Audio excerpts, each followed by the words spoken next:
तमलस्य चेतसो निवेशितस्यात्मनि यत्सुखं भवेत् न शक्यते वर्णयितुं गिरा तदा स्वयं तदन्तः करणेन गृह्यते स्वयं तदन्तः करणेन गृह्यते।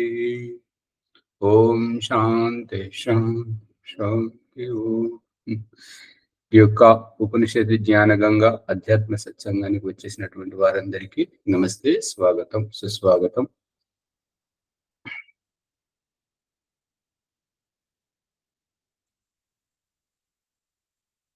సాక్షిభూతం సాక్షిభూతం అనేటువంటి విషయం స్పష్టీకరణ జరగట్లేదు. సాక్షిభూతం అంటే నేను నా వ్యవహారం అన్నప్పుడు నాలో ఉన్నవాడు సత్యానికి సత్యం, అసత్యానికి అసత్యం, మంచికి మంచి, చెడుకు చెడు ఉన్నదున్నట్టుగా హెచ్చరిస్తున్నాడు. కానీ ఈ ప్రకృతిలో ఉన్నటువంటి చెట్టులో, గుట్టలో, పుట్టలో, చీమలో, పాములో, పశువులో, పక్షిలో ఉన్నటువంటి ఆ భగవంతుడు నేనేమి చేస్తున్నానో నన్ను సాక్షిభూతంగా చూస్తున్నాడు. మట్టి కణకణంలో, ఇసుక కణకణంలో ఉన్నటువంటి భగవంతుడు, నీటి పరమాణువులలో ఉన్నటువంటి, వెలుతురు పరమాణువులలో ప్రతి చోట ఉన్నటువంటి ఆ భగవంతుడు నన్ను సాక్షిభూతంగా చూస్తున్నాడు. అందుకని ఈ చేసేటువంటి క్రియలకు నేను స్వతంత్రుడను. నా స్వతంత్రమైనటువంటి భావజాలాన్ని వ్యక్తపరచుకోవడానికి ఎక్కువగా ఏం చెప్తుంటానంటే, పాట ఒకటి గుర్తొస్తలేదు ఇప్పుడు, యూట్యూబ్లో, ఫేస్బుక్లో, వాట్సాప్లో వస్తున్నది. ఏంటంటే, సంసారమంటావు, ఉత్సులు భుగిస్తావు, కర్మఫలమంటావు అని చెప్పేసి మంచి అన్నది చెడు భూతు పదమైందయ్యా, పైనేమి చేస్తున్నావయ్యా, కిందికి దిగిరావయ్యా, మమ్మల్ని కాపాడమేవయ్యా, లేదంటే మా ఊపిరి ఆపేయవయ్యా అని చెప్పేసి భగవంతుణ్ణి వేడుకునేటువంటి గేయం. భగవంతుడు ఇక్కడ లేడు, నాలో లేడు, అంతటా లేడు, అతనికి తెలియదు అనేటువంటి అమాయకత్వ భావజాలం ఆ గేయం పాడడం. భగవంతుడు అంతటా ఉన్నాడు, మనం మనసులోకి తర్వాత వస్తుంది, ముందు భగవంతునికి తెలిసిపోతుంది మనం ఏం తెలుసుకున్నాం అనేటువంటి. చిన్నపిల్లవాడు ఏం చేయబోతున్నాడు, ఎక్కడికి పోతున్నాడు అనేటువంటిది కనిపెడుతున్నటువంటి తల్లిదండ్రులకు ఏ రకంగానైతే తెలుస్తుందో, శిష్యుడు ఏం మాట్లాడబోతున్నాడు, ఎటువంటి ప్రవర్తన చేయబోతున్నాడు అనేటువంటిది గురువుకి ఏ రకంగానైతే తెలిసిపోతుందో, ఈ జీవాత్ముడు ఏ శరీరం నుండి ఏమి చెయ్యాలనుకుంటున్నాడో అది భగవంతునికి ముందే తెలిసిపోతుంటది. అందుకే పామును కానీ, చీమలను కానీ, దోమలను కానీ, పశువులను కానీ, పక్షులను కానీ మనం కనిపెడుతున్నప్పుడు వాటిని హెచ్చరించడం, వినకపోతే శిక్షించడం మనం ఎట్లయితే చేస్తున్నామో, భగవంతుడు కూడా ఆ రకంగా భూతంగా ఉండి మనం కర్మ చేసిన తర్వాత చెబితే వినకపోతే అప్పుడు శిక్షిస్తాడు. సువర్చలమ్మ గారు పట్టుకుంటున్నారా? సాక్షిభూతం అనేటువంటిది కణకణములో ఉండడం, కనకంలో ఉండి చూస్తూ ఉండడం, నాలో ఉండి నన్ను ఎట్లాగో హెచ్చరిస్తున్నాడు. ఇక మిగతా అన్ని ప్రాణులలో ఉండి, అంతటా ఉండి నన్ను కనిపెడుతున్నాడు అనేటువంటిది మనం పట్టుకోవట్లేదు. ఆ విషయం చర్చకు రావట్లేదు. భగవంతుడు అందరిలో ఉండి ఈ పురుష సూక్తం సహస్ర శీర్ష పురుష సహస్రాక్ష సహస్రపాద్.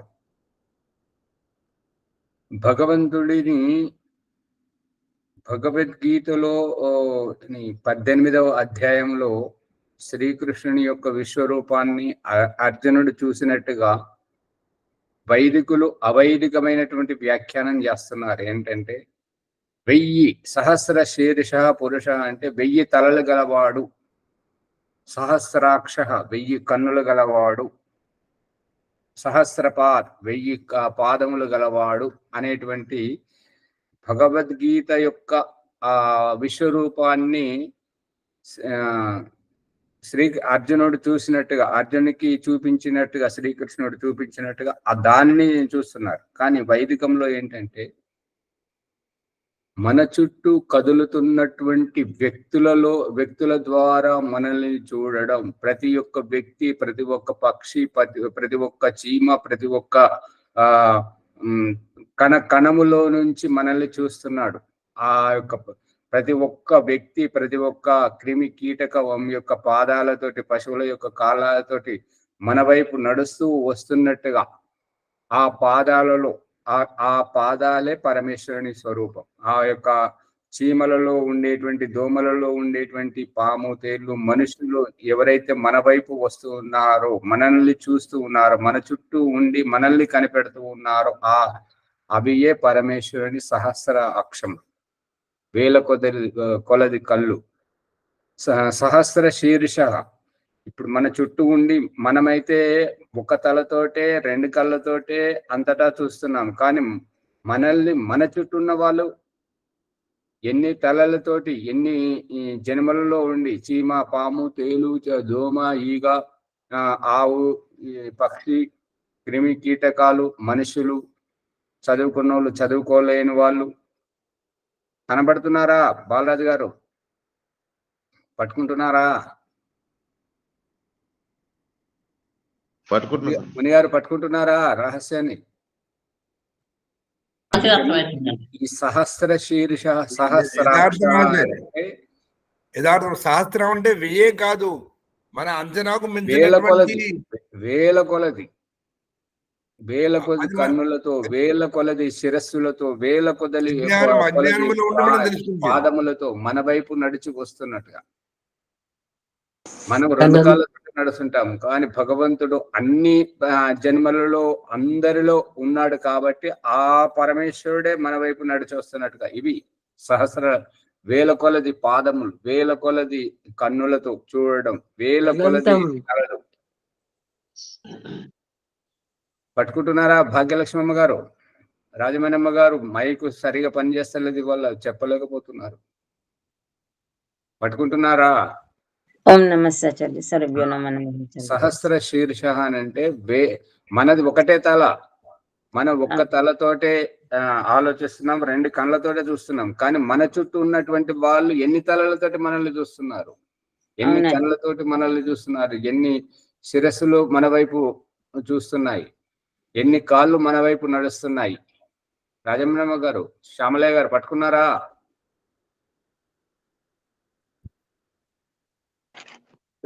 రహస్యం. అందుకని సహస్ర శీర్ష అన్ని మట్టి కణాలు, ఇసుక రేణువులు, చెట్లు, పుట్ట, ప్రతి వృక్ష వనస్పతి, ప్రతి మనిషి, ప్రతి ప్రాణి అన్నిట్లో నుంచి మనల్ని కనిపెట్టడం, ఇది సాక్షిభూతం. పరమేశ్వరుడు చూస్తున్నాడు. మనం తప్పు చేసి తప్పించుకోవడానికి వీల్లేదు. మనము మాట్లాడలేదని అబద్ధమాడడానికి వీలు లేకుండా అంతా వింటున్నాడు, అంతా చూస్తున్నాడు.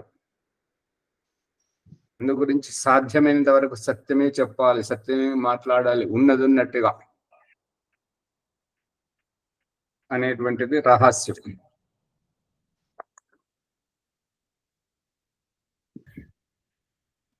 ఇప్పుడు బృహదారణ్యకోపనిషత్తు 3వ అధ్యాయం 9వ బ్రాహ్మణంలో ఈ యొక్క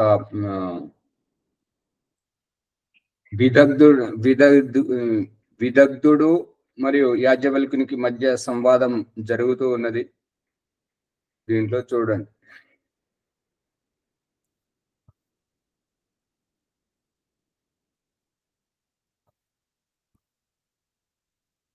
ప్రాణ ఇతి సా బ్రహ్మ తద్ ఇత్యాచక్షతే. 10వది చూడండి. పృథివ్యేవ యస్యాం ఆయతనం అగ్నిర్ లోకో మనో జ్యోతిర్ యో వై తం పురుషం విద్యాత్ సర్వస్య ఆత్మనః పరాయణం సా వై వేదిత స్యాద్ యాజ్ఞవల్క్య. వేద వా అహం తం పురుషం సర్వస్యాత్మనః పరాయణం సమాప్త య ఏవాయం శారీరః పురుషः స పురుష ఏషః వద ఏవ శాకల్య తస్య కా దేవత ఇతి అమృతమితి హోవాచ. ఓ మహోదయ, ఎన్నో మంత్రము ఇది? 10 10వది నడుస్తున్న చూడండి. దేవతలకు సంబంధించినటువంటి ప్రశ్న చేసిన తర్వాత విదగ్ధుడు ఇక రెండవ విషయాన్ని లేవనెత్తుతున్నాడు. ఏమనంటే, ఓ యాజ్ఞవల్క్యుడా, 831వ పేజీ. నీవు నిన్ను నీవు బ్రహ్మవేత్తగా అంటున్నావు, కానీ అసలైనటువంటి బ్రహ్మవేత్త అతడు ఎవరైతే ఆ యొక్క పరమేశ్వరుని తెలుసుకుంటాడో, ఎవరైతే అన్ని ప్రాణులలో పరమధామముగా ఉండి అన్ని ప్రాణులలో ఉంటూ అన్ని జన్మల ద్వారా చీమలో నుండి చూస్తున్నాడు, చీమలో నుండి ఆలోచిస్తున్నాడు, దోమలో నుండి ఆలోచిస్తున్నాడు, పశుపక్షులలో నుండి ఆలోచిస్తున్నాడు, వృక్ష వనస్పతులలో నుండి ఆలోచిస్తున్నాడు, మట్టి కణములో నుంచి ఆలోచిస్తున్నాడు, ఇసుక రేణువుల నుండి ఆలోచిస్తున్నాడు, నీటి పరమాణువుల నుండి చూస్తున్నాడు. అంటే అతని నుంచి మనం తప్పించుకోగలమా? యువత్సలమ్మ గారు పట్టుకోవట్లేదు. తప్పించుకోలేము ఆచార్యది. అది అందుకని అన్నిట్లో అతనున్నాడు. ఆ రకంగా అన్నిట్లో ఆ పరమాత్మని చూసిన వాడే బ్రహ్మవేత్త అనిపించుకుంటాడు. కానీ నీవు ఏదో ఒక విషయాన్ని తెలియగానే నాకు అంతా తెలుసని నువ్వు ఏదైతే చెప్తున్నావో యాజ్ఞవల్క్య, నువ్వెట్లా బ్రహ్మవేత్త అవుతావు అని చెప్పేసి మా యాజ్ఞవల్క్యుని పరాభవం గావించడానికి విదగ్ధుడు ఈర్షతోటి తనతోటి సంవాదం చేస్తున్నాడు. అన్ని ప్రాణుల శరీరమును పరమధామంగా భావించి మనము భువః స్వః, భూలోకము భువర్లోకము స్వరలోకమనే ఈశ్వర స్తుతి ప్రార్థనోపాసన 7వ మంత్రంలో ధామన్నధ్యైరయంత తృతీయే ధామన్నధ్యైరయంత అనే పదంతోటి మనం భువ స్వహనే ధామములు లోకములుగా భావిస్తుంటాం. కానీ పరమేశ్వరుడు మాత్రం ప్రతి ప్రాణిలో ధామముగా భావించి అన్ని ప్రాణులలో ఉండి అన్ని ప్రాణుల ద్వారా అందరినీ కనిపెడుతున్నాడు. మనలో ఉండి మనల్ని హెచ్చరిస్తూనే ఇతరులను కనిపెడుతున్నాడు, మనల్ని కనిపెడుతున్నాడు. ప్రతి ఒక్కరి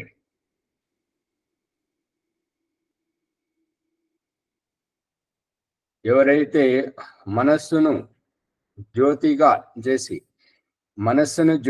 చేసి అగ్ని సహాయంతో ఒక రకంగా పృథివిలో వచ్చి సాక్షాత్తుగా ఉండడం, ఎవరైతే సాక్షాత్తుగా ఈ భూమిలో వచ్చి కూర్చొని ఉన్నారో ఆ యొక్క పరమేశ్వరుడు మనస్సు యొక్క జ్యోతి, అగ్ని యొక్క జ్యోతి, దీపం యొక్క జ్యోతి, మనస్సు యొక్క జ్యోతి, ఈ రెండు కనబడుతున్నాయా? దీపం యొక్క జ్యోతి అనేటువంటిది మంట కనిపిస్తుంది. అగ్ని యొక్క జ్యోతి అనేటువంటి ఆ మంటలు రెపరెపలాడుతూ పైకి లేస్తున్నటువంటివి కనిపిస్తుంటాయి. అని మనసు యొక్క జ్యోతి ఏమిటి అని అంటే క్షణములో ఈ విషయాన్ని తీసుకొచ్చి చూపెట్టడం, ఆ విషయాన్ని తీసుకొచ్చి చూపెట్టడం, మనల్ని ఇటువైపు దృష్టి మళ్లించడం, అటువైపు తీసుకెళ్లడం, ఇదే మనసు యొక్క జ్యోతి. పట్టుబడుతుందా అమ్మగారు? అదే చంచలంగా అటు ఇటు. అదే ఆ చంచల స్వభావంనే ఈ యొక్క మనసు యొక్క జ్యోతి అని చెప్పేసి చెప్తున్నాడు. అవును. ఆ జ్యోతిలో కూడా పరమాత్మ ఉన్నాడు మీరు తెలుసుకోండి అని, అంతే కదా? అవును అవును. వినబడుతుందా లేదా? వినిపిస్తుంది, బాగా ఓం ఓం.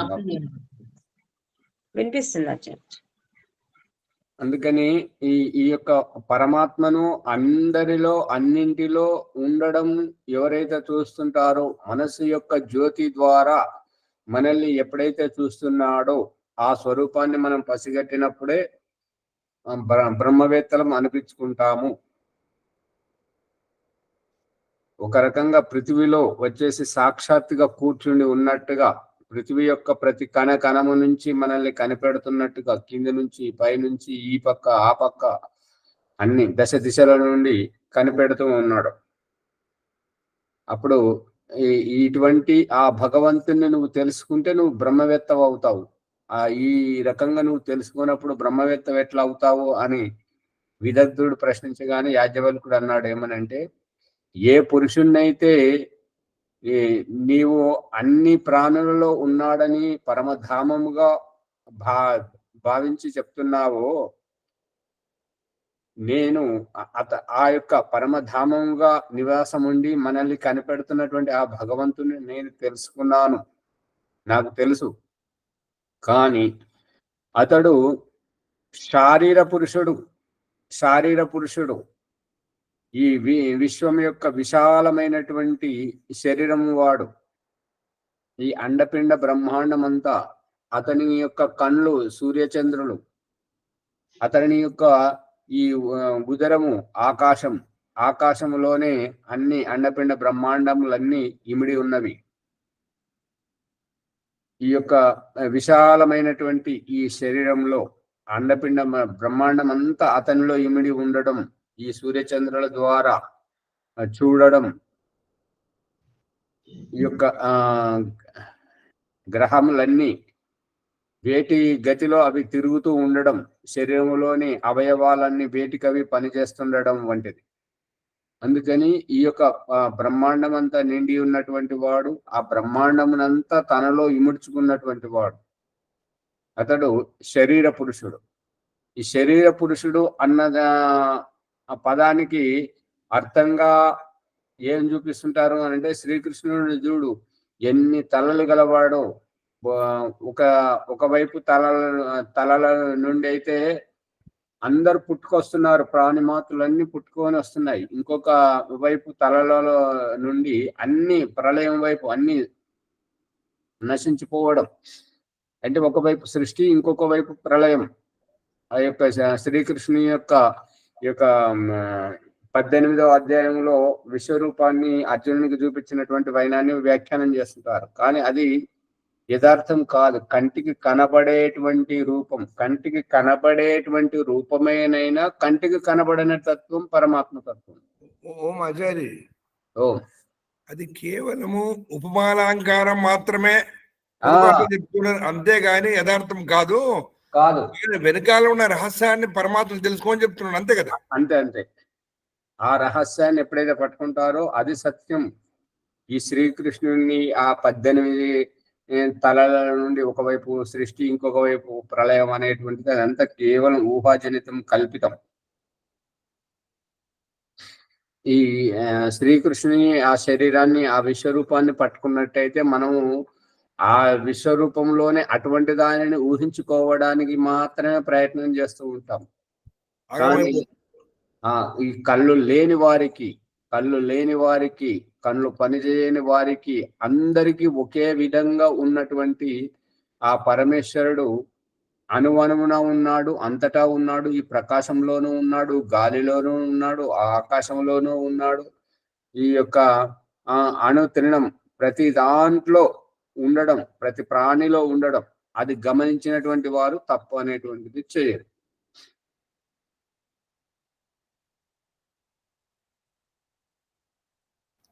చాలా విశాలంగా వచ్చింది ఈ రహస్యము. అవునవును. అంటే ఎంత విశాలం అంటే ఇక ఈశ్వరుడు ఇక్కడ లేడు అనేటువంటి మన శరీరంలో ఉన్న కణకణము అణువణువు లోపల బయట కూడా ఉన్నాడు. అది రహస్యం తెలుసుకో. ఈ విశ్వం అంతా అతని శరీరమే, అవును, మేము కూడా అతని శరీరంలో ఉన్నాము అని తెలుసుకో. అంతే అంతే. అట్లా తెలుసుకున్నప్పుడు చాలా గొప్పగా ఇది దయానంద సరస్వతి చెప్పిన మాటల వెనుక ఉన్న సారాంశం ఏంటంటే, మనం ఒకరింటికి చూపుగా వచ్చాము, వాళ్ళింటిలో వాళ్ళ వస్తువులో వాడుకుంటున్నాము, వారిమని అనిపించుకుంటున్నాము అనేటువంటిది గ్రహించాలి. విజయలక్ష్మమ్మ గారు, భాగ్యలక్ష్మమ్మ గారు పట్టుకుంటున్నారా? రాజమణమ్మ గారు అలా చూస్తున్నారు. ఇంత లోతైన అర్థం ఎప్పుడు వినలేదు. అవునాచార్య, చాలా చక్కగా వస్తుంది వివరణ. ఈ రకంగా మనం పట్టుకున్నప్పుడు భగవంతుడు లేడు అనడానికి లేదు. అణువణువున సర్వాంతర్యామిగా ఉన్నటువంటి పరమాత్మను ఈ రకంగా మనం చూసినట్టయితే, అనుభవోపేతంగా మనం తెలుసుకున్నట్టయితే, ఇక మనకు మనం ఒంటరిగానే ఉన్నాము. ఇప్పుడు ఆ గురువు గారు శిష్యులకు కథ చెప్తుంటాడు కదా, ఏంటి అని అంటే, మంచివారెవరు చెడ్డవారెవరు వారిని పరీక్షించడానికి ఏమనంటే,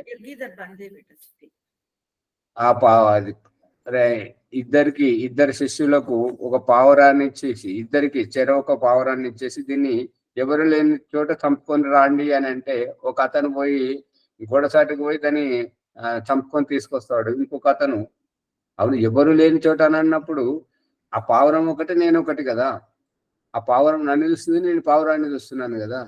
ఎంత దూరం పోయినా, ఏ గదిలోకి పోయినా, ఏ చాటుకు పోయినా, బావిలో ఉన్నా, అంతస్తులోకి వెళ్ళినా, ఎక్కడికి పోయినా అది నన్ను చూస్తుంది, నేను దాన్ని చూస్తున్నాను. చంపడం ఎట్లా సాధ్యమవుతుంటది అని తిరిగి వస్తుంటాడు అనమాట. ఓ మాజారి, కొందరు గురువులు ఏమో పావురాలు చెప్తారు, కొందరు గురువులు అరటి పండు చెప్తారు. అదే అరటి పండు చెప్తే ఏంటంటే అక్కడ హింస జరగాలి కదా. హింస జరగడం దాని వెనుక మన తప్పు చేయడానికి, మన కళ్ళు తెరిపించడానికి ఇంకొకరు ఏం చెప్తుంటారంటే, ఈ పిల్లవాడిని ఎవరు లేని చోట తీసుకెళ్లి ఒక చెంప మీద కొట్టిరాపో అని అంటారు. ఎవరు లేని చోట అంటే అక్కడ భగవంతుడు ఉన్నాడు, ఆ పిల్లవాడు నన్ను చూస్తున్నాను, నేను పిల్లవాడిని చూస్తున్నాను. మూడవ కన్ను చూడని చోట, రెండు కళ్ళు అయితే మనకి చూస్తున్నాయి కదా, మూడవ కళ్ళు లేని చోటకి తీసుకెళ్లి ఈ పావురాన్ని చంపుకొని తీసుకురా, ఈ అరటిపండు తినిరా. అది సాధ్యం అవుతుందా? రాజమణమ్మ గారు మాట్లాడారేంటిది? కాదు కాదు, సాధ్యం కాదు, సాధ్యం కాదు. అందుకని ఆ భగవంతుడు అంతటా నిండి ఉన్నప్పుడు అది సాధ్యం ఎలా అవుతుంటుంది చెప్పండి? కాదండి. నిన్న ఇవాళ కాదు అని ఎవరెవరైతే అంటున్నారో, నిన్నటి ప్రసంగంలో చెప్తున్నారు ఏంటంటే, వీళ్ళు బ్రహ్మకుమారి వాళ్ళే కానివ్వండి, ఇంకెవరైనా కానివ్వండి, పక్షులు ఉన్నప్పుడు ఈ యొక్క పశువు మలము తింటుంటది. మలంలో ఏడున్నాడు దేవుడు అనేటువంటి ప్రసంగం వచ్చిందా లేదా? మోరిలో ఏ రకంగా ఉన్నాడు దేవుడు అనేటువంటిది. అంటే మనము వదిలినటువంటి మలము ఆ పందికి ఆహారం కదా, మనం వదిలినటువంటిది ఆ కుక్కకు ఆహారం కదా, దానికి అది రుచి కదా. పట్టుకుంటున్నారా లేదా? అవును, మరి పరమేశ్వరుడు ఉన్నాడు, జీవులు ఉన్నాయి అంటే పరమేశ్వరుడు ఉన్నట్టే కదా. ఇప్పుడు అట్టేనట చూడండి.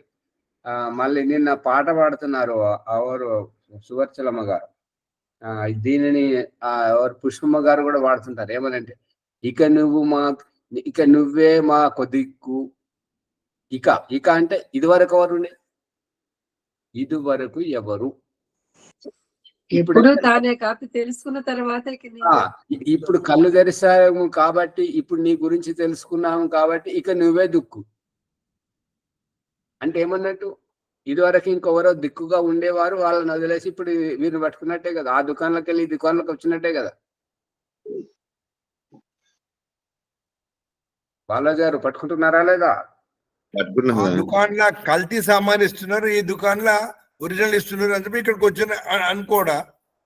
అలా అనుకుంటే రేపు ఇంకొకరు వచ్చి ఇంకొకటి ఇస్తే మళ్ళీ ఈ దుకాణాలు పెట్టి ఆ దుకాణంలో చేరడమే కదా. అంతే అంతే. అర్థమవుతుందా లేదా? అర్థం అవుతుంది ఆచార్య. ఇప్పుడు అప్పుడు అసలు దిక్కెవరో తెలియదు, ఎవరికెవరో ఏమీ తెలియదు. కానీ ప్రతిదానికి ఈ పేడలో ఉండే పురుగును పుట్టించింది ఎవరు? అదొక జన్మనేనా కాదా? ఈ పందిది జన్మది అది జన్మనేనా కాదా? మరి జన్మనే అన్నప్పుడు 84 లక్షల జీవరాశుల్లో ఉన్నప్పుడు పంది జన్మ, పేడలో ఉండే పురుగు జన్మ అది కూడా జన్మనే కదా, దాన్ని కూడా జీవితమే కదా. మరి అందులో కూడా ఉన్నాడు కదా, దాంట్లో కూడా ఆత్మ ఉంది కదా. ఇప్పుడు పశువును చూడండి, దేని మలము దాన్ని తినిపించాడు భగవంతుడు. పశువు పేడ పెట్టిందంటే ఆవు ఆ పేడ తినదు. ఆ పేడ వాసన వచ్చినంత వరకు ఆ దరిదాపులో గడ్డి కూడా మేయదు. ఇక్కడ గమనిస్తున్నటువంటి అదే మనకు కూడా మన మలం మనం తినలేం, అదే ఇతర ప్రాణులు తింటాయి. అందు గురించి భగవంతుడికి మలం ఏంటి, భగవంతుడికి వికారం అశుద్ధం ఏంటి? పట్టుకుంటున్నారా లేదా? భగవంతుడికి అశుద్ధం లేదు. అశుద్ధము మనకు అల్పజ్జులకు అశుద్ధం, భగవంతుడికి శుద్ధం లేదు, అశుద్ధం లేదు. అతడు పరమ పవిత్ర స్వరూపుడు. మనము ప్రశ్వాసగా వదిలినటువంటి కార్బన్ డైఆక్సైడ్ అపాన వాయువును వృక్షాలకు ఇప్పిస్తున్నాడు. అవును, వృక్షాలు వదిలినటువంటి ఆక్సిజన్ ప్రాణమే మనకి ఇప్పిస్తున్నాడు. అంతే కదా. అది కాబట్టి మలం కూడా అదే ప్రకారంగా ఒకరి ఆహారం అవుతున్నది కదా. ఇప్పుడు మా పంది మలమే గాని, కుక్క మలమే గాని, మనుషుల మలమే గాని భూమికి ఎరువుగా ఇస్తున్నాడు కదా. అంతే అంతే. అందు గురించి అశుద్ధము మన గురించి, భగవంతుడి గురించి కాదు. భగవంతుడికి ఏ అశుద్ధము లేదు, ఏ భావము లేదు. మంచి చెడు అనేటువంటి భావము భగవంతునిలో ఉన్నట్టయితే అతనికి మనకు తేడా ఏముంటది? ఉండదు. అందుకని ఈ రకంగా తెలుసుకోవాలని చెప్పేసి విదగ్ధుడికి ఈ యొక్క యాజ్ఞవల్కుడు సమాధాన పరుస్తున్నాడు. భగవంతుడు విదర్భ శాకల్యం అంటాడు పేరు. అదే శాకల్యం అంటే పృథివీ నుంచి వృక్ష వనస్పతుల నుండి వచ్చినటువంటి అన్న ఔషధులు శాకల్యం. మనం సామగ్రిని శాకల్యం అంటుంటాం. అదే దయానంద సరస్వతి సంస్కార విధిలో రాశాడనమాట. ఈ యొక్క ప్రకరణంలో సామగ్రి వేసేటువంటి ప్రకరణం. ఇప్పుడు శాకల్యంతో ఆహుతి ఇవ్వండి అంటారు. శాకల్యం అంటే శాఖ. ఇప్పుడు ఈ అశుద్ధ భాష వాడుతుంటారు ఏంటంటే శాఖలు అంటే కొమ్మలతోటి, కొమ్మల యొక్క భాగాన్ని సంస్కృతంలో శాఖలు అంటారు. ఆ శాఖలతోటి తయారైందే శాకము. కూర శాకము. కూర శాకంలో తేడా ఉందా లేదా? కరకర కోయబడేటువంటిది కూర. కొమ్మల నుండి, శాఖల నుండి తయారైనటువంటిది దాన్ని శాకం అంటారు. అదే కూర పదం వాడొద్దంటారు అసలుగా. అంతే కదా. ఎందుకంటే శాకము శుద్ధమైనటువంటి శాకము వాడితే అది విశిష్టం అనిపిస్తుంది. ఈ కూర అనేటువంటి భాష ఏంటంటే ఒక ప్రాణిని హింసించినటువంటిది. మాంసం అక్కడికి తీసుకెళ్తుంటది ఆ భాష. ఈ శాకము అనేటువంటిది అంటే చెట్టుకు జీవం ఉన్నది, చెట్టు బ్రతికే ఉన్నది, దాని కొమ్ములను తీసుకొని శాఖల నుండి తయారైనటువంటిది శాకం. అంతే. ఓమాచార్యజీ. అమ్మ అయితే ఇప్పుడు కూరలు అని వాడద్దా పదం ఆచార్య? ఇప్పుడు మనము అమ్మగారు ఆచార్య, ఇప్పుడు ఆ పాలకూర, తోటకూర ఇవన్నీ మనం తీసుకొస్తాం కదా. పాలకూర తెంపినప్పుడు ఆ చెట్టు బ్రతికే ఉంటుందా లేదా? చిక్కుడుకాయ, వంకాయ, బీరకాయ, కాకరకాయ తెంపినప్పుడు అవి బ్రతికే ఉంటాయా లేవా? ఉంటాయి ఆచార్య. అందుకని శాఖలు కొమ్మల నుండి తయారైనటువంటిది శాకం. ఇక ఈ మాంసం ఎక్కడైతే తీసుకుంటారో దాని జీవితాన్ని నాశనం చేసినాకనే కదా, హింస జరిగినాకనే కదా దాని మాంసాన్ని కరకర కోసుకుంటూ వచ్చేటువంటిది కూర. ఆచార్య అందుకని బాలాజీ గారు అంటున్నారు మాతాజీ నాకు చెప్పలేదు.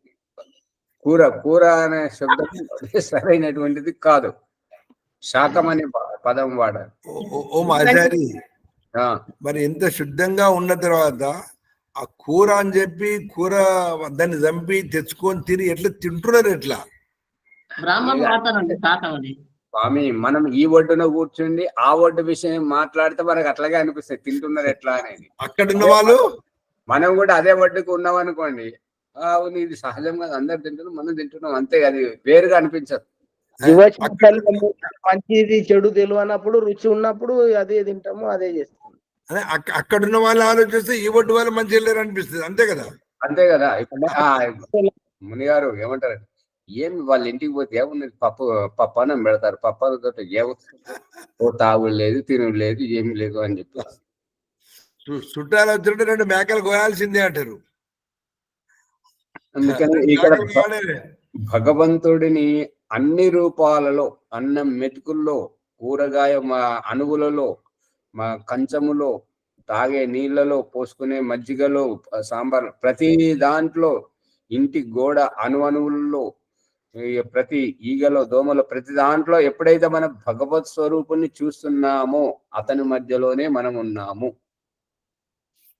ఆ రకంగా భావించుకున్నప్పుడుగా మనం తప్పులు చేయడానికి ఆస్కారమే లేదు. ఈ యొక్క అండపిండ బ్రహ్మాండము మనకు విడిగా కనబడుతున్నటువంటిది అంతా, ఈ అండపిండ బ్రహ్మాండమే అంతా అతనిలో ఇమిడి ఉన్నది. అతడు అన్నిటిలో అనువనువున విద్యమానమై ఉండి అన్ని తరాలతో మన చుట్టూ ఎంతమంది అయితే ఉన్నారో, ఎన్ని ప్రాణులైతే ఉన్నాయో అన్ని తలల నుండి, అన్ని కన్నుల నుండి మనల్ని కనిపెడుతున్నాడు. ఇప్పుడు ఏం తెలుస్తుంది అంటే ఇక దేవలోకం ఎక్కడనో లేదు, ఇక్కడనే దేవుడు ఉన్నాడు. అన్ని దేవుళ్ళు ప్రతి ఒక్కరిని నేను చూసేది దేవుడినే, కనబడేది దేవుడే, నా లోపల దేవుడే, నీ లోపల దేవుడే, అంతా దేవుడే అని దేవలోకం ఎక్కడనో దూరం లేదు, ఈయనే ఉన్నామా అన్నట్ల అలాంటి ఆలోచన వస్తుంది. అందుకనే అగ్నిహోత్రం ఆరంభంలో మనకు చెప్పేటప్పుడు ఏంటంటే, ఈ యొక్క దేవయజ్ఞం ఎవరిది అంటే విశ్వే దేవా యజమానశ్చ శ్రీదత. అన్ని పంచమహాభూతాలు 33 కోట్ల దేవత, కోట్లు కాదు కదా, నిన్నటి ప్రకరణంలో ఏమని చెప్పుకున్నామంటే 33 కోట్లు కాదు 33 మాత్రమే. చెప్తారా 33 ఏంటియో? చెప్తామాచారి. చెప్పండి. అష్టవసులు, ఏకాదశి రుద్రులు, ద్వాదశ ఆదిత్యులు, ప్రజాపతి, విద్యుత్. ఇంద్రుడు ప్రజాపతి. ఇంద్రుడు ప్రజాపతి. ఇంద్రుడు ఎవరు, ప్రజాపతి ఎవరు? ఇంద్రుడు అంటే విద్యుత్, ప్రజాపతి అంటే అగ్నిహోత్రం. కాదండి, ఇంద్రియాలను జయించిన వాడు ఇంద్రుడు. ఇంద్రియాల వాడు ఇంద్రియాల వాడు, ఇంద్రియాలు అవసరమయ్యే వాడు ఆత్మ పరమాత్మ రెండింటికి అంతే. మొత్తం 33. మళ్ళీ చెప్పండి భాగ్యలక్ష్మమ్మ గారు, 33 దేవతలు ఏమిటి? వారు కనబడతలే కదా ఆచార్య. భాగ్యలక్ష్మి ఉన్నారా? ఉన్నారు. మరి ఇక్కడ కనబడతలేదు డిస్ప్లేలా. సువర్చలమ్మ గారు చెప్పండి. అష్టవసువులు, ఏకాదశ రుద్రులు, ద్వాదశ ఆదిత్యులు, ఆత్మ పరమాత్మ, ఇంద్రుడు ప్రజాపతి. ఎన్నైనా లెక్క పెట్టండి. 33 అయిన ఆచార్యుడు. ఏకాదశి రుద్రులు, అష్టవసువులు ఎన్నైనాయి? 19. అష్టవసులు 19, ద్వాదశ ఆదిత్యులు 19, 12, 31, ఇంద్రుడు ప్రజాపతి 33 అయినాయి కదా. ఇప్పుడు దీంట్లో సత్యార్ ప్రకాశం 8వ సముల్లాసం చివరిలో ఒక ప్రసంగం ఏంటంటే, సూర్యునిలో, చంద్రునిలో, గ్రహోపగ్రహాలలో మనుషులు ఉన్నారు. ఇప్పుడు వర్తమాన పరిస్థితిలో అందరి సందేహం ఏంటంటే, ఇంత దగదగమని మండించేటువంటి ఈ సూర్యునిలో మనుషులు ఎలా ఉంటారు? ఇంకా పండిత యుధిష్ఠిర్ మీమాంస గారి తర్కం ఏంటంటే, పృథివీ అనేటువంటిది స్త్రీలింగం కాబట్టి ఈ పృథివీ మీదనే మనుషులు ఉన్నారు, ఇంకొక చోట లేరు అనేటువంటి వారి వాదన. పట్టుకుంటున్నారా? మరి వసువు అన్నప్పుడు భూమి ఒక్కటే వస ఆచ్ఛాదనే నివాస యోగ్యమైనటువంటిది భూమి ఒక్కటే. భూమి మీదనే ఉన్నారా మన ప్రాణులు? ఇతర గ్రహాలలో లేరా? గ్రహాల్లో కూడా ఉంటారు కాబట్టి ఉన్నారు ఆచార్య. ఏలియాస్ ఉన్నారని చెప్తున్నారు కదా సైన్స్ కూడా. ఇప్పుడు వాళ్ళు కనబడుతున్నారు, వాళ్ళు ఇక్కడికి వస్తున్నారు, మన వాళ్ళు అక్కడికి పోతున్నారు కాబట్టి మనం వాళ్ళకి ఏలియన్స్, వాళ్ళు మనకి ఏలియన్స్. అసలు ఏలియన్స్ అంటే పదానికి అర్థమేమిటి ఆచార్య? తెలియని వారా? ఇది మన భారతీయ భాషా పదం కాదు కాబట్టి దాని గురించి అది ఇంగ్లీష్ పదం వాళ్ళు ఏం భావిస్తారు. మన దాని అనువాదం ఏంటంటే మర మనుషులు. మర మనుషులు అంటే ప్రాణం లేని వాళ్ళ? మరి మర మనుషులు అంటే ప్రాణం ఉన్నది కానీ అంటే అది మర మనుషులు అంటే ఇప్పుడు మరణించిన మనుషులు అన్న దానికి వస్తుంది. మరి మీరు చెప్పేటువంటి దయ్యాల భూతాలు అన్న దగ్గరికి అది మన దగ్గరికే వస్తుంది. మర మనుషులు అని అంటే వారు ఈ గ్రహానికి చెందిన వారు కారు అనేటువంటిది అభిప్రాయం.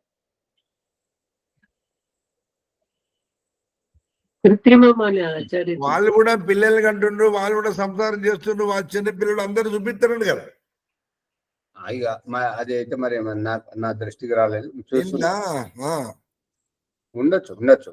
ఇప్పుడు ఏంటంటే పుడితేనే కదా వాళ్ళు అంత పెద్దగా కనబడుతున్నారు. అదే కంటికి కనబడే రూపాలు కనిపిస్తున్నాయి కదా. ఆశ్చర్యం ఏంటంటే ఆ గ్రహ వాతావరణం ఈ గ్రహ వాతావరణం వేరు. అక్కడ మరి వారికి ఎవరికి తల మీద వెంట్రుకలే కనబడతలేవు, పెద్ద పెద్ద కళ్ళు కనబడుతున్నాయి, చిన్న మూతి కనబడుతున్నాయి, పెద్ద పెద్ద కళ్ళు కనబడుతున్నాయి. మళ్ళీ వస్త్రాలు ఏవి ధరించట్లేదు, వాళ్ళకి అవసరం లేదేమో అక్కడ.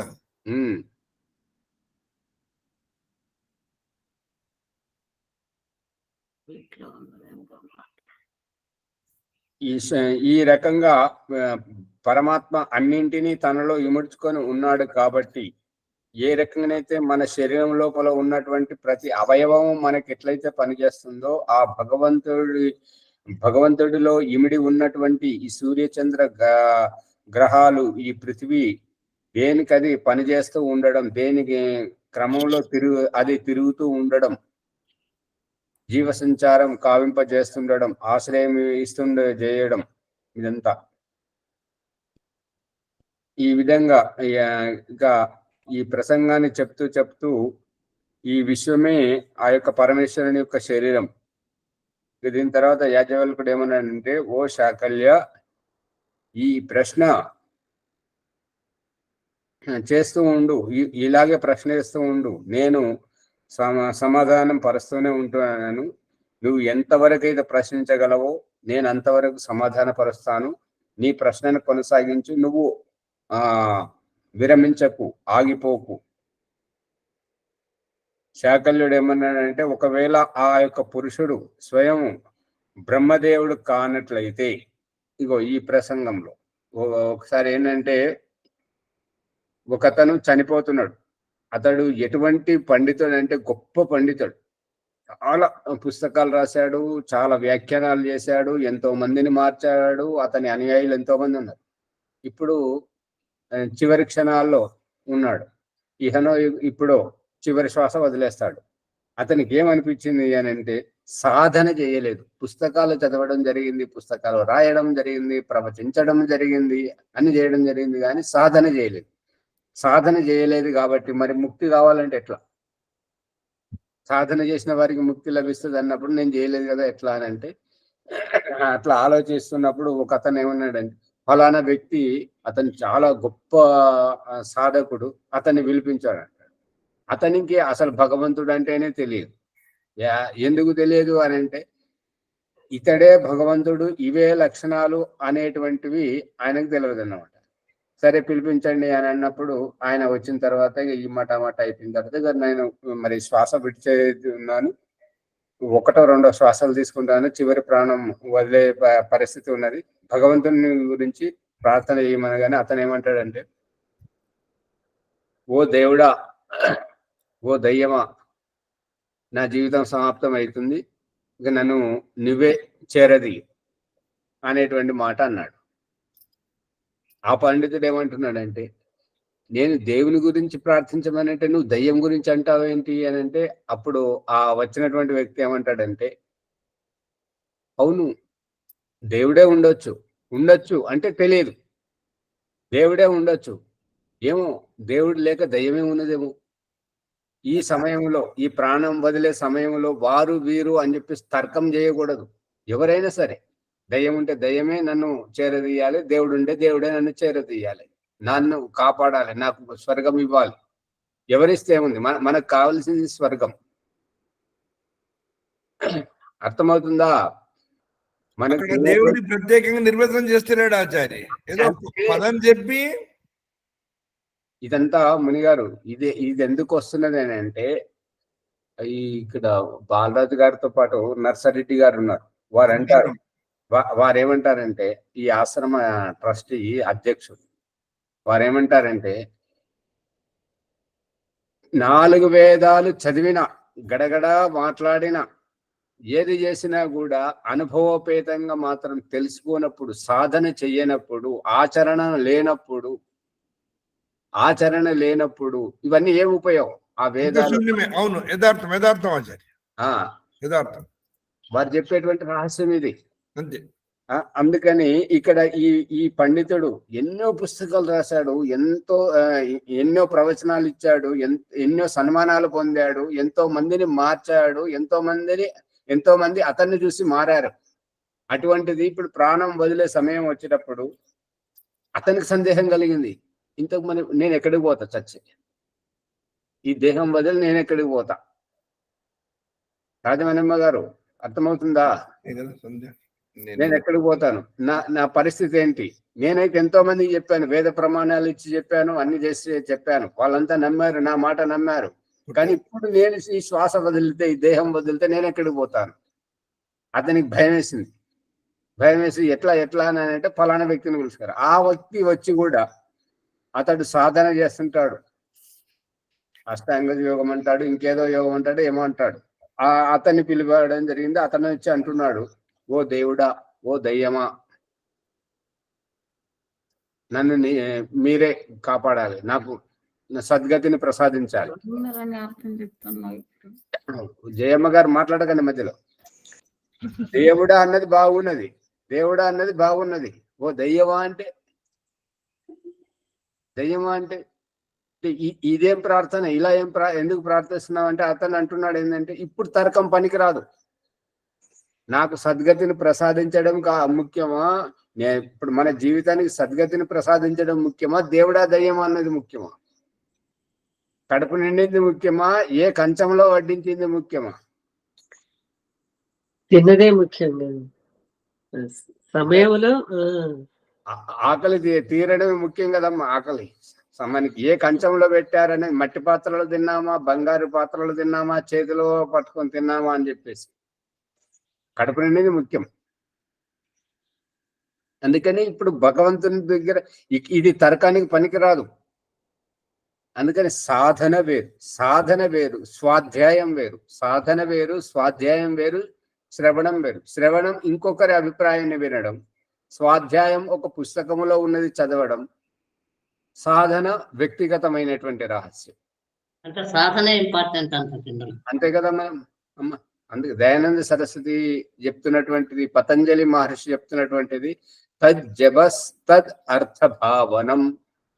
తజ్జపస్ తదర్థ భావన. అర్థభావనం అంటే ఏంటంటే, ఈ యొక్క దయానంద సరస్వతి మనసా పరిక్రమ ప్రకరణం కంటే ముందు మరియు ఉపస్థానంలో గాయత్రి మంత్రం ఉంది ఏంటంటే, అర్థ విచారం పూర్వకంగా దానిని చింతనం చేయడం. ఆచార్య, ఇక్కడ శ్రవణము, మననము, నిధిధ్యాసనము, సాక్షాత్కారం అంతే.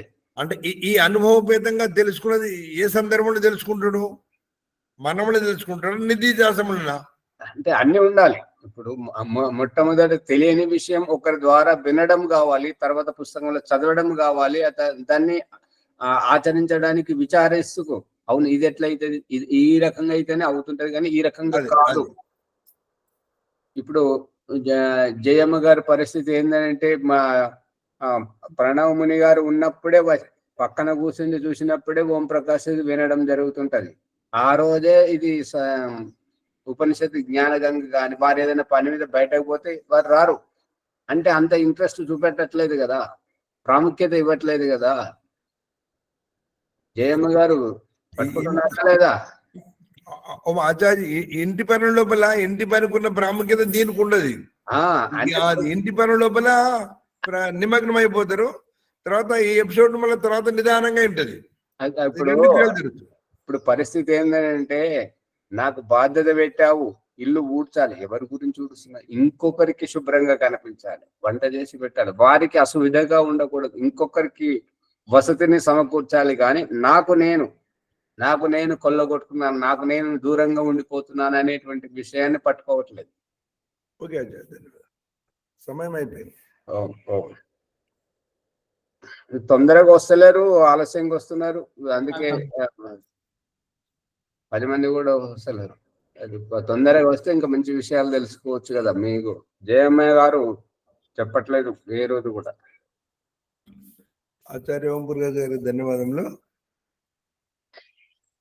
బృహదారణ్యక ఉపనిషత్తు బ్రహ్మజ్ఞానం ఆధ్యాత్మిక విద్య 3వ బ్రాహ్మణంలో మనము 3వ అధ్యాయంలో 10వ బ్రాహ్మణంలో ఉన్నాం. 10వ ప్రసంగం, అదే అధ్యాయం 3 ప్రసంగం 10, బ్రాహ్మణం 9. బ్రాహ్మణం 9, 3వ అధ్యాయం 9వ. దాంట్లో విశేషంగా పరమాత్మ రహస్యం ఇప్పిస్తున్నాడు. నువ్వు ఎక్కడ కళ్ళు మూసుకున్నా కళ్ళు తెరిచినా నీ ఎంబడే ఉన్నాడు అని ఆ రహస్యం తెలుసుకో.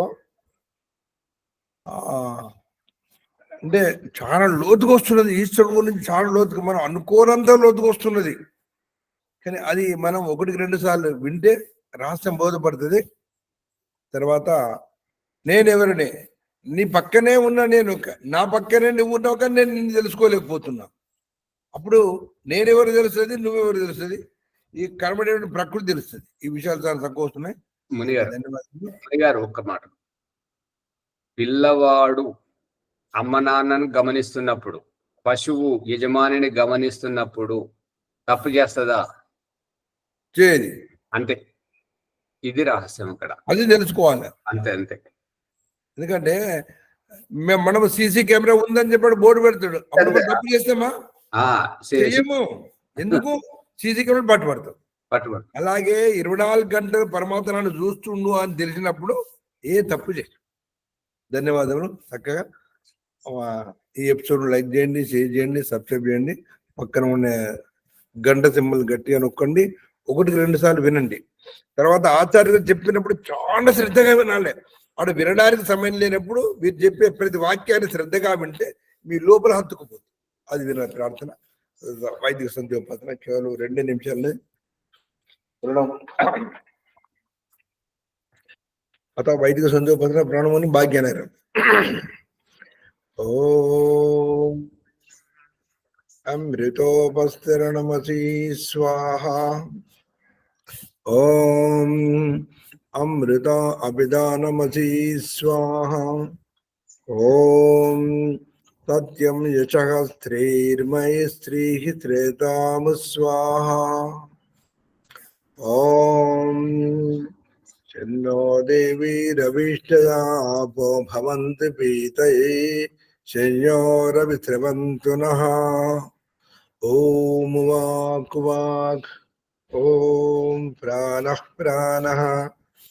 ఇక్కడ అక్రియ ధ్యానము లోపల జీవాత్మ ఆలోచిస్తున్నది ఏంటంటే, నేను మాట్లాడుతున్నాను, జీవితాంతం మాట్లాడుతూనే ఉండాలా, మాటలు అవసరమైన దశను చేరుకోవాలి.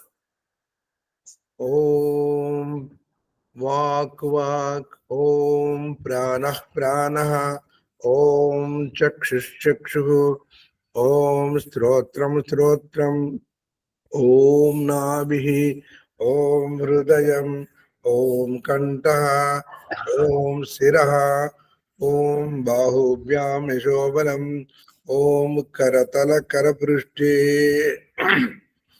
తర్వాత ఓం భూపునాథ శిరసి, ఓం భువః పునాథ నేత్రయో. పరమాత్మను ప్రార్థిస్తున్నాడు. ఏమనంటే, ఓ పరమాత్మ, నా ప్రారంధాన్ని పవిత్రం చేసుకునే అవకాశం నాకు ఇవ్వు, నా ఇంద్రియాలను పవిత్రం చేసుకునే అవకాశాన్ని ఇవ్వని రాష్ట్రం తెలుసుకోవాలి. ఓం స్వహ పునాతు కంఠే, ఓం హ పునాతు హృదయే, ఓం జనః పునాతు నాభ్యాం, ఓం తవ పునాతు పాదయోః, ఓం సత్యం పునాతు పునః శిరసి, ఓం ఖం బ్రహ్మ పునాతు సర్వత్రా. తర్వాత ప్రాణాయామ రహస్యాన్ని తెలుసుకుని, నేను ఈ జీవాత్మను 10 ప్రాణాలతో ఈ యాత్ర చేస్తున్నాను. ఈ జీవితంలోని రహస్యాన్ని 10 ప్రాణాల విలువను తెలుసుకుంటే తాను ఎక్కడున్నాడో తెలుస్తుంది. అత ప్రాణాయామంత్రాః. ఓం భూః, ఓం భువః, ఓం స్వః, ఓం మహః, ఓం జనః, ఓం తపః, ఓం సత్యం. అత అగమర్షణ మంత్రాః. ఓం ఋతం చ సత్యం చ వేద తపసోऽధ్యజాయత, తతో రాత్ర్యజాయత, తతః సముద్రో అర్ణవః, సముద్రాదర్ణవాదధి సంవత్సరో అజాయత, అహోరాత్రాన్ విదదాదిశ్చ మిజతో వసి, సూర్యచంద్రమసౌ దాతా యథా పూర్వమకల్పయత్, దివంచ పృథ్వీంచాంతరిక్షమతో స్వః. అగమరచన మంత్రంలో పరమాత్మను ప్రార్థిస్తాడు. ఏమనంటే, ఓ పరమేశ్వర, నా జీవితంలో మళ్ళీ తప్పు చెయ్యను, తప్పు చేసే అవకాశం ఇవ్వను అని పరమాత్మను ప్రార్థించి, సృష్టిలో ఉన్నప్పుడు ఒకవేళ తప్పు చేసినట్టయితే మళ్ళీ అధోపతనానికి నేను వెళ్ళిపోతాను, నీ భాగ్యం నాకు దొరకదు అని తెలుసుకొని, సృష్టిలోని రహస్యాన్ని తెలుసుకొని అడుగులు ముందుకేస్తాడు. రెండవసారి షణ్ణోదయ మంత్రాన్ని ప్రారంభం చేస్తాడు. అత ఓం షన్నో దేవీరభిష్టయా ఆపో భవంతు పీతయే, శమ్యోరవిస్రవంతు నః. అత మనసా పరిక్రమణ మంత్రాః. ఓం ప్రాజేదిగగ్నిరధిపతిరసితో రక్షితాదిత్యా యశవః, తేభ్యో నమోధిపతిభ్యో నమో రక్షితృభ్యో నమైషిభ్యో నమేభ్యోస్తు. యోస్మాన్ ద్వేష్టి యం వయం దిష్మస్తం మోజం వేదద్మః. దక్షిణాదిగింద్రోధిపతి చిరశ్చిరాది రక్షితా పితరే శమః, తేభ్యో నమోధిపతిభ్యో నమో రక్షితృభ్యో నమైషిభ్యో నమేభ్యోస్తు. యోస్మాన్ ద్వేష్టి యం వయం దిష్మస్తం మోజం వేదద్మః. పడమర దిశన ప్రదేశే దిగ్వర్ణోధిపతి పృథాగో రక్షితాన్నమిషమః, తేభ్యో నమోధిపతిభ్యో నమో రక్షితృభ్యో నమైషిభ్యో నమేభ్యోస్తు. యోస్మాన్ ద్వేష్ట్యం వయం దిష్మస్తం మోజం వేదద్మః. ఉత్తర దిశన ఉదేశే దిక్ సోమాధిపతి స్వజో రక్షితా శనిరిషమః, తేభ్యో నమోధిపతిభ్యో నమో రక్షితృభ్యో నమైషిభ్యో నమేభ్యోస్తు. యోస్మాన్ ద్వేష్టి యం వయం దిష్మస్తం మోజం వేదద్మః. క్రింది వైపున ధ్రువాదికి విష్ణు రధిపతి కల్మాచగ్రీవో రక్షితా వీరదేశమః, ఏభ్యో నమోధిపతిభ్యో నమో రక్షితృభ్యో నమైషిభ్యో నమేభ్యోస్తు. యోస్మాన్ ద్వేష్టి యం వయం దిష్మస్తం మోజం వేదద్మః. పైలోకమున ఊర్ధ్వాదిక్ బృహస్పతి రధిపతి యత్రో రక్షితా వర్షమిషమః, ఏభ్యో నమోధిపతిభ్యో నమో రక్షితృభ్యో నమైషిభ్యో నమేభ్యోస్తు.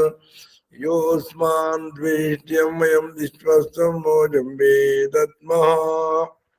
ఈ విధంగా మనసా పరిక్రమణ మంత్రాలలో ప్రార్థిస్తూ, ఆ పరమాత్మ నన్ను కంటికి రెప్పలా కాపాడుతున్నాడని తెలుసుకున్నటువంటి జీవాత్మ ఇంకా ఒక అడుగు ముందుకేస్తూ అతి సమీపంగా పరమాత్మ దగ్గరికి వెళ్ళి ఉపస్థాన మంత్రాలతో ప్రార్థిస్తున్నాడు. అత ఉపస్థాన మంత్రాః. ఓం జాతవేదతే శృణవామ సోమమరాతీయతో నిదహాదివేదః సనః పరిషదతి దుర్గాని విశ్వానావేవ సుందం దురితాగ్ని చిత్రం దేవానామదగాదనేకం చక్షుర్మిత్రస్య వర్ణస్నాగ్నే ఆప్రద్యావా పృథివీ అంతరిక్షం సూర్య ఆత్మా జగతస్తశుషచ్చ ఉదిత్యం జాతవేదతం దేవం వాంతికేదో దృశ్యే విశ్వాయ సూర్యం ఉద్వయం తమసస్పరిశ్చః పశ్యంత ఉత్తరం దేవం దేవత్ర సూర్యమగన్మ జ్యోతిరుత్తమం. ఈ విధంగా రెండో ప్రకరణంలో పరమాత్మను ప్రార్థించిన తర్వాత కూడా అసఫలమైనటువంటి జీవాత్మ, ఓ పరమేశ్వర ఇంకొక అవకాశం ఈ స్వామి అని ప్రాయచిత్త మంత్రం ద్వారా ప్రార్థిస్తున్నాడు. అతః ప్రాయచిత్త మంత్రాః ఓం తచ్చక్షుర్దేవితం పురస్తా శుక్రముచ్చరత్ పశ్చేమ శరదాశ్రితం జీవేమ శరదాశ్రితం శూన్యామ శరదాశ్రితం ప్రభ్రవామ శరదాశ్రితం అధీనాసామ శరదాశ్రితం పూజచ్చ శరదాశ్రితాత్. ఓం జన్నో దేవీరవిద్యా భవంతు పీతయే శమ్యోరవిశవంతు నః. ఓం భూర్భువస్వాదత్సవితుర్వరేణ్యం భర్గో దేవస్య ధీమహి ధియో యో నః ప్రచోదయాత్. ఓ పరమేశ్వర, నీ అనంత కృప వలన మేము నేర్చిన జప ఉపాసనాది కర్మముల మూలమున మాకు ధర్మ అర్థ కామ మోక్షములనేది ఈ చతుర్విధ పురుషార్థములను వెంటనే ఈ జన్మలోనే సిద్ధించినట్లు మమ్మలను అనుగ్రహింపము స్వామి.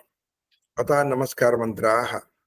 ఓం నమః శంభవాయ చ మయోభవాయ చ నమః శంకరాయ చ మయస్కరాయ చ నమః శివాయ చ శివతరాయ చ. ఓం శన్నో దేవీరవిద్యా భవంతు ప్రీతయే శమ్యోరవిస్రవంతు నః. ఇది వైదిక శుద్ధోపాసన ప్రణవముని శాంతి మంత్రం.